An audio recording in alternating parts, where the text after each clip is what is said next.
The Stage Door Show, celebrating the independent artist. With your host, Dave Hondell. Hi everyone, welcome to the Stage Door Show tonight. This is Dave Hondell. I'm very excited tonight to have my guest. He is a prolific actor, producer, and writer that you've seen in over 350 TV films, you name it, General Hospital, the Hatchet series, movies. So let's bring him in right now. Let's bring in Parry Shen. How you doing, Parry? I'm good, Dave. Thanks for having me. Absolutely. I wanted to talk to you a little bit about, soap operas. I know you've been, over a decade on one of the most, prolific, soap operas ever made, General Hospital, and, still continues to be one of the most popular ones out there. And, I know you played Brad Cooper on that. And, I used to work some events with some soap opera stars. And I got to tell you that, what I noticed is the loyalty of the fandom, related to soap operas. And is that something that you've experienced over the years, to see the same people maybe coming out to these events and these personal appearances? I mean, it was like rock stars walking out there and the screaming and just the autographs, the pictures. I thought this is the most amazing thing. So talk about soap operas and the loyalty of the fans that watch them.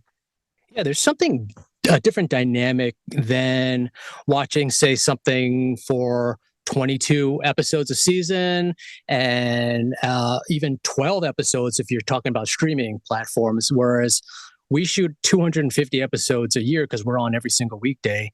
So that becomes there's a different type of intimacy that you start building with the viewers. You're in their living rooms pretty much every day for the most part, and that just is a different dynamic, and it's almost like a family member sort of situation. So it's been pretty cool just to be a part of that, and I experienced some of that with some of the sci-fi or horror stuff that I do that has that sort of loyal fan base, and this was something that's just as equally rabid and loyal, but different demographics. So it's been an interesting but fun situation to be part of. Parry, as a writer yourself, one other thing that it blows my mind, where watching these soap operas and it's on every day, and you would think over time they would run out of material, but they never do, and they always seem to make it work. And how the storylines continue to evolve over the years and the different characters and so forth, but able to kind of keep the same core characters around. So as a writer, do you ever, does that ever amaze you too? To think of all the different storylines, and sometimes storylines happen quickly depending on what's going on in the world. Sometimes things change by the day or by the week in soap operas, right? Right, exactly. And that's what's kind of great, that they can kind of sort of get a pulse of what's going on in the world and try to integrate that. And it happens very quickly because, sometimes in prime time, it's, the stuff is already set months ahead of time. So where we only shoot a month ahead. So we're always kind of current. And if something's not working out, they can also pivot at the same time. They're like, wait, something's not working out. Or if they're like, oh, wow, these two characters are having a really great chemistry, they'll pivot and lean into that. So that's been really great. Just as from a writing perspective, it's kind of impressive. At the same time, I can also, see sometimes maybe there's frustration, and then they're just kind of making outlandish stuff. So that's kind of also fun to play with, trying to make some of that justified. Whereas all of a sudden, there's a storyline where I adopted a baby, then the baby dies of SIDS the first day, and I trade babies with the villain, and it's like, oh my gosh, how am I going to make this work? Oh, wow. And you just do, you find the circumstances of, if it was to really happen, and the audience can get, will get into it. And you're not only obviously a great actor on television, but also film and also video games, and so getting into video games, how is that for you? Kind of transitioning a little bit, because I know you probably pivot from one to the other frequently, but is it something you enjoy to do, video games?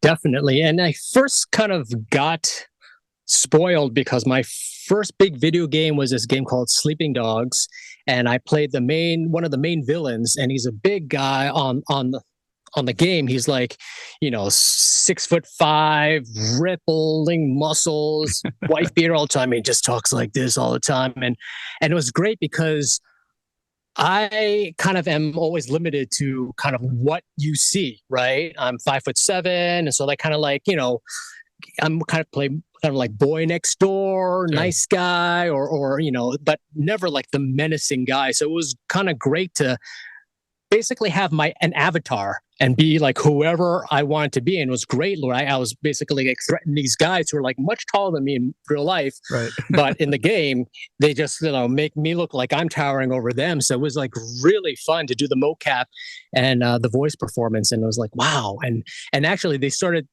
they mentioned that they were going to do like a live action version of the game, and I was like, I'm not going to be up for that role, even though I originated it. Most likely they're going to go with guy who fits that persona. Yeah. But something that I always enjoyed, because like you said, you can make the character your own, and I always tell people that looking at voice acting is just as difficult as regular on-screen acting, because you have to make that role or that part come to life. And in order to do that, you have to act that part on the microphone, regardless of who it is. You have to become that character. Right. And kind of like, the acting is pretty much the same, the intentions and how you get there, but were little tweaks that I found kind of fascinating when I took like a voice acting classes, because kind of tweak things was like in live action, I would like take my beats in person, and I like the eyes to do a lot of the acting, but you don't have the eyes in the video game, unless you literally communicate with the animator, but chances are it's already animated already, or they're going to animate after the fact. They don't see what you're doing. So basically, if they don't see you talking, the mouth is just going to just be like, open or closed, and not doing anything. So you have to find a way to justify and keep on interacting while taking those beats and making them justified. And talk about the film when he got the role for Better Luck Tomorrow, because that was really a great role, and for yourself, and talk about that audition process and how you found out you actually got the part. That was kind of, I really wanted that part because the script was kind of amazing, because at that point I'd been acting for like 6 years, and every time I would get a part, they'd be like, okay, your character comes in page 52, like in the middle of the script, and he's like out in page, 75, or, even less. Sometimes it's just one line. And it was always like for some Asian purpose to like be the translator, or he knew martial arts, or he was this tech guy that was awkward around women. And with Better Luck Tomorrow, he said, I want you to read for Ben. And Ben was literally on page 1. And it's like, wow, it was so gratifying to like, because, I'd been taking acting classes, and like, there was nothing that had allowed me to do everything that I felt that I had learned and was ready to do, and wasn't afraid of, but just wanted an opportunity. And that was kind of great to sink my teeth into that and have really great material. It was kind of like Goodfellas, just like these characters who were like kind of despicable, but they had such they were such three-dimensional characters that you really were almost rooting for them not to get caught. Qualities, yeah. So that was so the audition was, I just remember, and the other thing with the flip side also was that that in any project there was always one Asian American character on a show. Like if there was two, they'd be like, oh wait, are people going to think they're related, or what's going on? Why are there two Asian people? And this one is like 5 Asian American lead characters. They're all so well written that there was no confusion as to who. It was kind of great. And I remember just all the people that were kind of being announced, like, oh, this person got this role, this person got this role. I'm like, oh my gosh, they're perfect. Just because we kind of all know each other. It's just a very small community. Sure. And then I was like, oh my gosh, I'm so jealous. I wish I could be a part of this. And then I was like the last guy cast. So I found out, like, I would say 3 months after I had auditioned, and I'd done a movie. I'd done this movie called New Guy. And then I came back. And that day when I came back, I found out I booked the part, and went right into shooting that pretty much immediately after. when did all this start for you? I mean, when did the acting bug bite you? I mean, was that when you were young, or is it something that kind of evolved over the years, like maybe when you got, out of high school or something like that? It's always been there. I was born and raised in Queens, New York. So I'm from the East Coast. Yeah. And so I've always been interested. My mom would always take me to like musicals and plays and things like that. And I would watch tons of television, and not just being real passive. Like I was absorbing things. Like I like when I was watching like Three's Company, I kind of like picked up the three beats of a joke from like, John Ritter going like coffee, tea. And I know that the third beat was going to be the funny part. I didn't know what the beats of a joke were. I just knew like, funny part's coming up here. Yeah. So just like really absorbing and seeing how, different performances played out and why things worked or why didn't, but the things that I didn't do it when I was in high school, I would watch my friends do school stage productions and audition, and I'd be so jealous and acting like, oh my gosh, is that fun? Yeah. Actually, I remember being in elementary school and seeing kids doing this, play. I'm like, oh my gosh, was it so awesome up there? Right. And like, but I didn't even fathom going up there or even trying. And I in hindsight, it was that all my heroes, acting heroes, not a single one was Asian, really, because there wasn't any. Yeah. Really, it was very rare, besides, Welcome Back, Kotta, not Welcome Back, Barney Miller. Barney Miller, the Asian dude, he was freaking hilarious. Awesome. He's so funny. Yeah. But I mean, other than that, there wasn't anyone like my age doing it, So I think in hindsight, that was what it was. And then in high school, same thing. Just wrote about the plays. And then in college, I was going to do the business side of the entertainment business because I love the business. I love, the storytelling.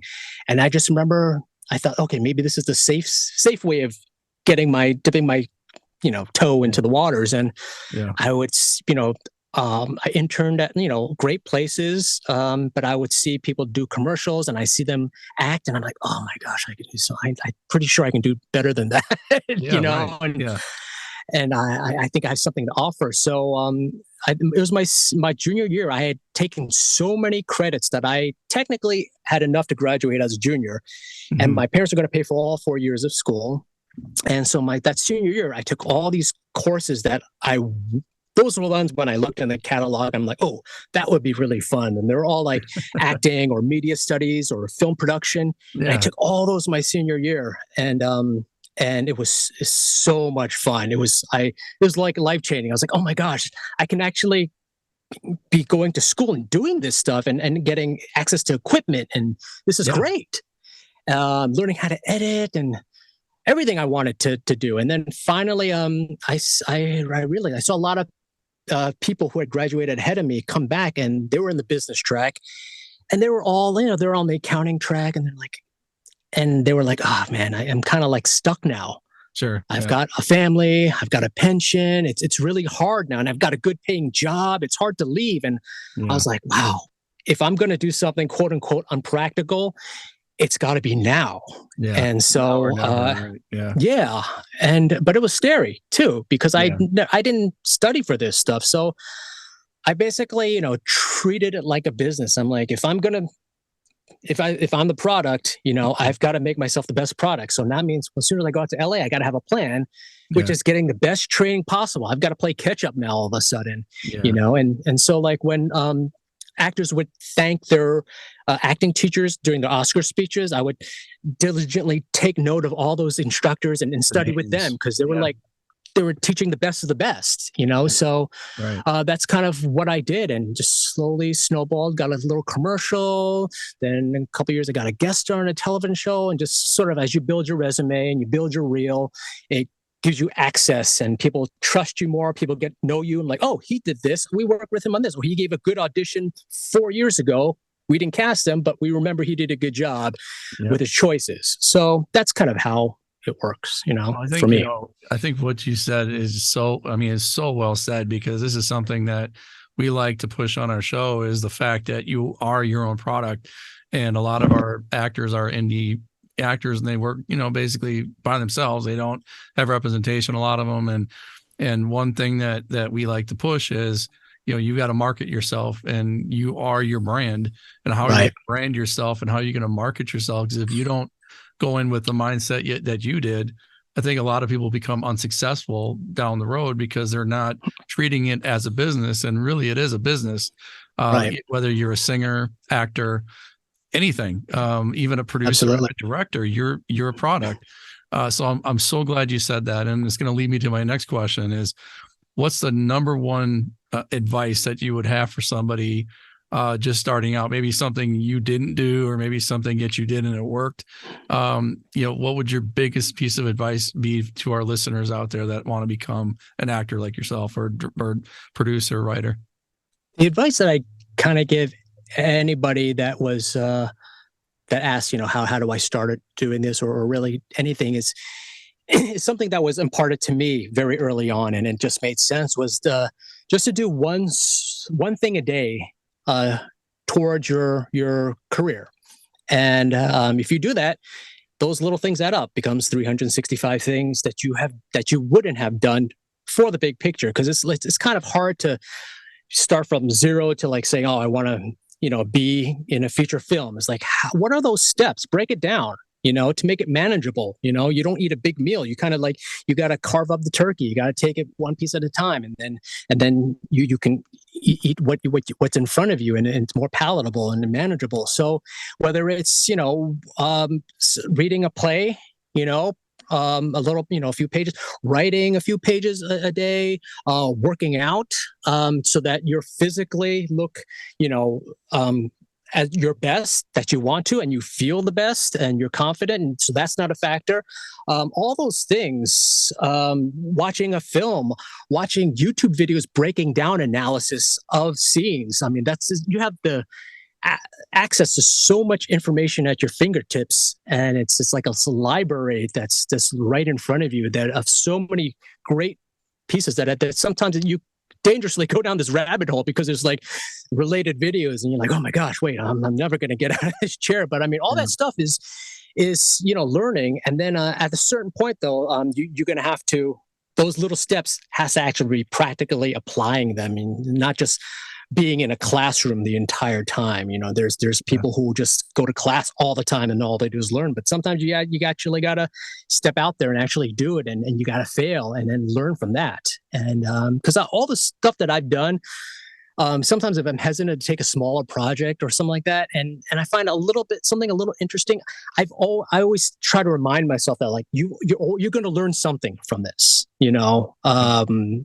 whether or you make a connection, or somebody that you enjoyed working with, and you might work on another project. So basically just doing one small thing a day towards the larger picture. Yeah, that's great advice.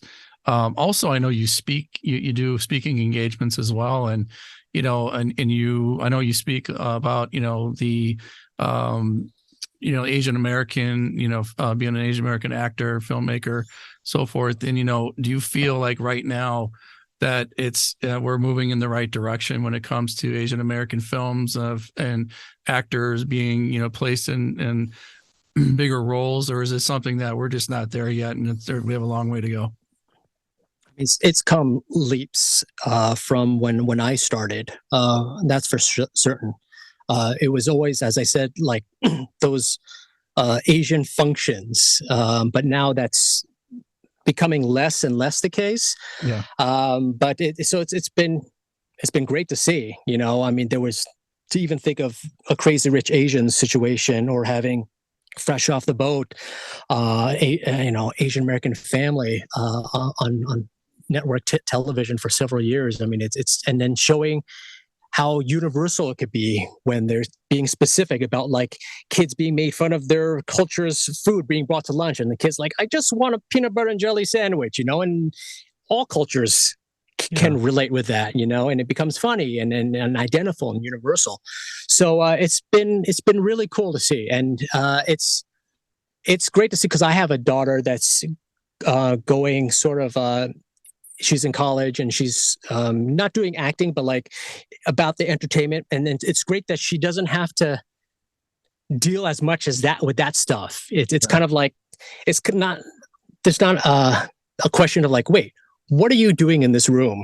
You Yeah, don't belong here. Yeah, That's kind of like what I, it's like, oh, because I can translate what this guy's saying. That's the reason why I'm here. sure. It's become less of that, and you can just move on and just do the work. And that's kind of awesome. Hey, it's Dave from the Stage Door Show. Have you ever wanted a digital business card that would speak for you? Well, let me introduce you to TalkingVCard. Imagine this, a business card that doesn't just sit in somebody's wallet, but actively introduces you, shares your latest work, or even a special message. That's what TalkingVCard is all about. It's modern, environmentally friendly, and has been an absolute game changer for networking in this digital age. Now here's the most exciting part. For a limited time, you can get lifetime ownership of your very own TalkingVCard for only $99. Plus, to ensure you're maximizing its potential, they're offering a free consultation to help supercharge your brand. As many of you know, TalkingVCard is a proud VIP sponsor of our show, and I've been using it personally. The feedback has been absolutely amazing. For everyone tuned in right now, if you're looking to make a lasting impression and elevate your brand, I genuinely recommend giving TalkingVCard a try. There's a unique link on our show notes that'll take you straight there. And remember, maybe the next voice somebody hears from a digital card will be yours. Stay creative and stay connected. TalkingVCard. I'm a big horror fan as well, and so the Hatchet franchise movies, and and now that we're into Halloween, is this something that do you enjoy doing the horror movies, and is this something that you have to get yourself into more of a different mind frame, I guess, to act in movies like that? Even though when you're maybe doing the part, it's obviously you're not adding music yet and all the other stuff, but is that something you got to get into a certain mindset to be in a horror movie like that? The series that you were in, Hatchet. I think kind of what has been a strength of mine is that I always play the circumstances. So if there's someone chasing me with a hatchet, I'm going to act appropriately and accordingly. So, and I think people appreciate that because there's a risk of it because it's not real. To kind of give a wink, and then it's like, then it plays false and your audience isn't going to get to it if you're not into it, right? So, Exactly, enjoy the playing pretend, right? And so I tell the story a lot where, like, I saw this a television show that I auditioned for, and I didn't get the part, and I would watch to see who got the part, and then in the scene, this guy opens up a door and a dead body falls out, and his reaction is, "Who's that?"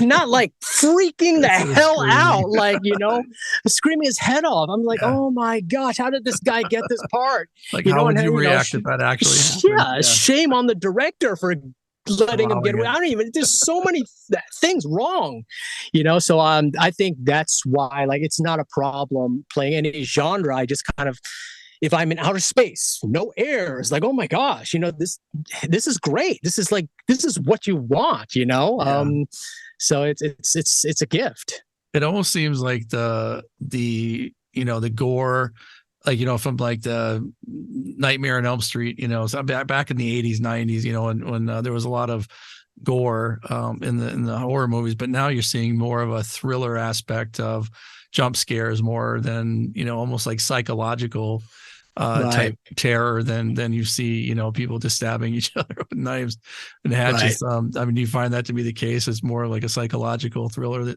these days than the old horror movies. And that's what kind of the Hatchet series sort of was trying to pivot away from, because before there was a lot of more like the Saw movies, which are great, but the reason why I find some of them disturbing is like, it's like almost too real. Whereas like I can see that happening, and to get back to kind of like practical effects, and not, and just the magic of that, and finding camera tricks to sort of show the unique and creative kills was really kind of like an art form in that. So that's kind of where the Hatchet sort of like, that's kind of like the pocket that it fits in. Yeah, for sure.